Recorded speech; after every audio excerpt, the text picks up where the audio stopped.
Fit ചെയ്ത് നോക്കട്ടെ.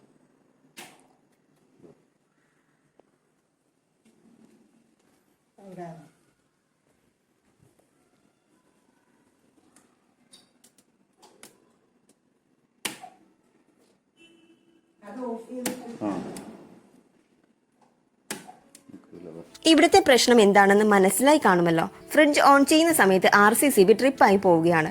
ഇത് സൂചിപ്പിക്കുന്നത് ഫ്രിഡ്ജിൽ നിന്നും എങ്ങനെയോ എർത്ത് ലീക്കേജ് ആകുന്നുണ്ടെന്നാണ്. ലൈവ് വയർ പ്രോപ്പർ അല്ലാതെ എവിടെയെങ്കിലും കോണ്ടാക്റ്റിൽ വരുന്നതാകാം കാരണം.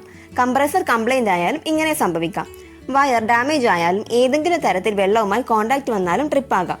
സോ ഇങ്ങനത്തെ ഒരു പ്രശ്നം നിങ്ങൾ ഫേസ് ചെയ്യുന്നുണ്ടെങ്കിൽ ഉടനെ ഒരു എക്സ്പെർട്ട് ഫ്രിഡ്ജ് ടെക്നീഷ്യനെ വിളിച്ച് ചെക്ക് ചെയ്യുകയോ അല്ലെങ്കിൽ ഫ്രിഡ്ജ് റിപ്ലേസ് ചെയ്യുകയോ ചെയ്യാം.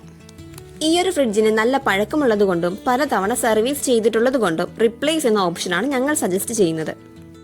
വീഡിയോ നിങ്ങൾക്ക് ഇഷ്ടമായെങ്കിൽ ലൈക്ക് ചെയ്യുക. കൂടുതൽ വീഡിയോസ് ലഭിക്കുന്നതിന് വേണ്ടി ഞങ്ങളുടെ ചാനൽ സബ്സ്ക്രൈബ് ചെയ്ത് അടുത്തുള്ള ബെൽ ബട്ടൺ കൂടി ക്ലിക്ക് ചെയ്ത് ഓൾ എന്ന ഓപ്ഷൻ എനേബിൾ ചെയ്യുക. താങ്ക്